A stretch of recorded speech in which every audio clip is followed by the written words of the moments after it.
সন্ত্রাসের তাণ্ডব, আহত 17 জন। ট্রাম্পের সংঘাত সামলানো নিয়ে চরম উদ্বিগ্ন মার্কিন ইরানি কংগ্রেস সদস্য।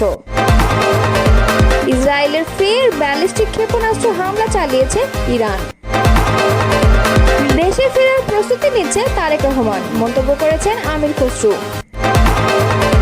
অন্তর্বর্তী সরকার একটি বিভাগের দিকে পক্ষপাতদুষ্ট, বলেছেন সার্জিস। গণঅভ্যুত্থানের সবারই ত্যাগ ছিল, মন্তব্য করেছেন অ্যানি। এতক্ষণ শুনছিলেন সংবাদ শিরোনাম, এবারে বিস্তারিত। ইসরায়েলি ভূখণ্ড লক্ষ্য করে ব্যালিস্টিক ক্ষেপণাস্ত্র হামলা চালিয়েছে ইরানের সামরিক বাহিনী। শুক্রবার ইসরায়েলের বিভিন্ন প্রান্তে এই হামলা চালানো হয়েছে। প্রত্যক্ষদর্শী ও ইসরায়েলি সেনাবাহিনীর বরাত দিয়ে ব্রিটিশ বার্তা সংস্থা রয়টার্সের এক প্রতিবেদনে এই তথ্য জানানো হয়েছে। এতে বলা হয়েছে, ইরান থেকে ইসরায়েলি ভূখণ্ডে ব্যালিস্টিক ক্ষেপণাস্ত্র নিক্ষেপ করা হয়েছে বলে শুক্রবার ইসরায়েলি সেনাবাহিনী জানিয়েছে। ইসরায়েলের প্রতিরক্ষা বাহিনী বলছে, ইরানি ক্ষেপণাস্ত্র প্রতিহত করার জন্য ইসরায়েলের প্রতিরক্ষা ব্যবস্থা সক্রিয় করা হয়েছে। ক্ষেপণাস্ত্র প্রতিহত করার জন্য কাজ শুরু করেছে প্রতিরক্ষা ব্যবস্থা। এদিকে জেরুজালেম ও তেল আবিবে বিস্ফোরণের শব্দ শুনতে পেয়েছেন বলে রয়টার্সকে জানিয়েছেন প্রত্যক্ষদর্শীরা। ইসরায়েলের সেনাবাহিনী বলছে, ইরানের ক্ষেপণাস্ত্র ধেয়ে আসায় বাসিন্দাদের সুরক্ষিত স্থানে আশ্রয় নেওয়ার নির্দেশ দেওয়া হয়েছে। পরবর্তী নির্দেশ না দেওয়া পর্যন্ত বাসিন্দাদের সেখানে থাকতে বলা হয়েছে। ইরানের গণমাধ্যম খবরেও ইসরায়েলে ক্ষেপণাস্ত্র হামলা শুরু হয়েছে বলে জানানো হয়েছে। ইসরায়েলের গণমাধ্যমে বলা হয়েছে, ইরান ক্ষেপণাস্ত্র নিক্ষেপ করায় ইসরায়েল জুড়ে সাইরেন বাজিয়ে বাসিন্দাদের সতর্ক করে দেওয়া হয়েছে। যুক্তরাষ্ট্রের কংগ্রেসের সর্বকনিষ্ঠ নারী সদস্য ইয়াসমিন আনসারি একজন ডেমোক্র্যাট ও ইরানি বংশোদ্ভূত। এই কংগ্রেসম্যান বলেন, প্রেসিডেন্ট ডোনাল্ড ট্রাম্প যেভাবে ইসরায়েল ইরান সংঘাত সামলাচ্ছেন তা নিয়ে তিনি চরমভাবে উদ্বিগ্ন। খবর বিবিসির। তিনি বলেন, আমাদের এমন একজন প্রেসিডেন্ট আছেন যিনি প্রতিদিন তার মতো পাল্টান, কেউই তার কথা বিশ্বাস করে না। তিনি ইরাক যুদ্ধের প্রসঙ্গ টেনে বলেন, এ অঞ্চলে যুক্তরাষ্ট্রের কোনো ভালো বা সফল ইতিহাস নেই, তাই হস্তক্ষেপ করা উচিত হবে না। আনসারি বলেন, মনে রাখা জরুরি যে ইরানিরা মানে সেই শাসক গোষ্ঠী নয়। বিপুল সংখ্যক মানুষ ইসলামী প্রজাতন্ত্রের বিরোধী, যারা 1979 সাল থেকে এ শাসন ব্যবস্থার কাছে বন্দী হয়ে আছে। তাদের দেশে এমন বোমা বর্ষণের শিকার হওয়ার কথা না। তিনি ট্রাম্পকে কূটনৈতিক সমাধানের ওপর জোর দিতে আহ্বান জানান। তিনি মনে করেন, অপ্রয়োজনীয়ভাবে আমেরিকান সেনাদের প্রাণহানি এড়ানো যায়।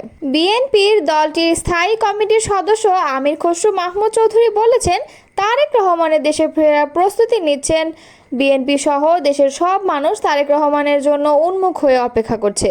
উনি প্রস্তুতি নিচ্ছেন, যে কোনো সময় একটি দিনক্ষণ সিদ্ধান্ত নিয়ে দেশে চলে আসবেন। শুক্রবার বাদ আসর রাজধানীর কাঁটাবনের একটি মসজিদে গণফোরাম সভাপতি প্রয়াত মোস্তফা মহসিন মন্টুর মিলাদ মাহফিলে অংশ নিয়ে সাংবাদিকদের এই প্রশ্নের জবাবে এসব কথা বলেন তিনি বলেন, লন্ডনে গত 13 জুন অধ্যাপক ডক্টর মোহাম্মদ ইউনূস ও তারেক রহমানের বৈঠকের পর বিএনপির ভারপ্রাপ্ত চেয়ারম্যান বাংলাদেশে কবে ফিরবেন সেটি নিয়ে নতুন করে আলোচনা শুরু হয়েছে। 2008 সালের সেপ্টেম্বরে চিকিৎসার জন্য সপরিবারে লন্ডনে যান তারেক রহমান। সেখান থেকেই বিএনপি স্থায়ী কমিটির সঙ্গে পরামর্শক্রমে দল পরিচালনা করছেন তিনি। সে সময় সাংবাদিকদের অপর এক প্রশ্নের জবাবে আমির খসরু বলেন, পোস্টার বাতিল এবং নির্বাচন সংক্রান্ত আরপিও সংশোধনের বিষয়ে সব রাজনৈতিক দলের সঙ্গে আলোচনা করে নির্বাচন কমিশন সিদ্ধান্ত নেবে। অন্তর্বর্তীকালীন সরকার একটি বিভাগের দিকে পক্ষপাতদুষ্ট বলে অভিযোগ করেন জাতীয় নাগরিক পার্টি এনসিপির মুখ্য সংগঠক সার্জিস আলম। শুক্রবার 20 জুন বিকেলে নিজের ফেসবুক প্রোফাইলে দেওয়া এক পোস্টে তিনি এই অভিযোগ করেছেন। ওই পোস্টে সার্জিস আলম লেখেন, এই অন্তর্বর্তীকালীন সরকারের অন্যতম সীমাবদ্ধতা হলো উপদেষ্টা পরিষদ থেকে শুরু করে উন্নয়ন বরাদ্দ এবং অনেক ক্ষেত্রে তারা একটি বিভাগের দিকে পক্ষপাতদুষ্ট। বিএনপির কেন্দ্রীয় যুগ্ম মহাসচিব শহীদ উদ্দিন চৌধুরী অ্যানি বলেছেন, জুলাই আন্দোলন হঠাৎ করে হয়নি, এটি একটি গণ অভ্যুত্থান। এখানে সবার ঘাম ছিল, সকলের ত্যাগ ছিল। শুক্রবার জগন্নাথ বিশ্ববিদ্যালয়ের সাংবাদিক সমিতির 2 দশকে পদার্পণ উপলক্ষে গণতন্ত্র পুনরুদ্ধার, গণমাধ্যম ও রাজনৈতিক নেতৃত্বের ভূমিকা শীর্ষক আলোচনা সভায় তিনি এসব কথা বলেন। অ্যানি বলেন, ফ্যাসিস্টদের বিরুদ্ধে যারা কথা বলেছিল তারাই জেল খেটেছে, জুলুমের শিকার হয়েছে, বছরের পর বছর মানুষের এই স্বৈরশাসকের বিরুদ্ধে লড়েছে। জুলাই আন্দোলনে যারা নেতৃত্ব দিয়েছে, যারা শহীদ হয়েছে, তাদের প্রতি শ্রদ্ধা নিবেদন করছি। তিনি আরও বলেন, গুমের একটি নতুন সংস্কৃতি ফ্যাসিস্ট হাসিনা এদেশে তৈরি করে দিয়েছে। আমরা শুধু নির্বাচনের জন্যই আন্দোলন সংগ্রাম করিনি, আমরা দেশকে নতুনভাবে গড়তে চাই।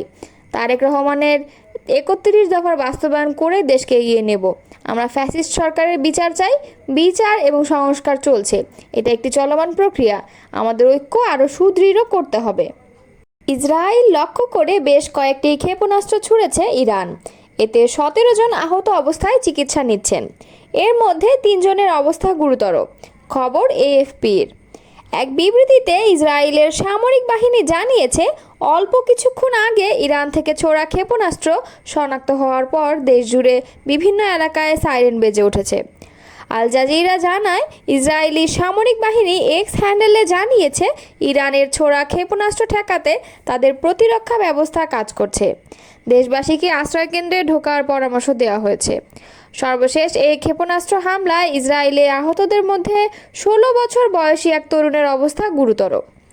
দেশটির জরুরি সেবাদাতা প্রতিষ্ঠান মাগেন ডেভিড অ্যাডামের বরাত দিয়ে এএফপি কথা জানিয়েছে। এক বিবৃতিতে এমডিএ জানায়, আহতদের চিকিৎসা দেওয়া হচ্ছে। ১৬ বছর বয়সী তরুণকে গুরুতর অবস্থায় হাসপাতালে নেওয়া হয়েছে। তার শরীরের ওপরের অংশে আঘাত রয়েছে। আর এক ৫৪ বছর বয়সী ব্যক্তির অবস্থা খুব বেশি গুরুতর নয়, তিনি পায়ের নিচের অংশে আঘাত পেয়েছেন।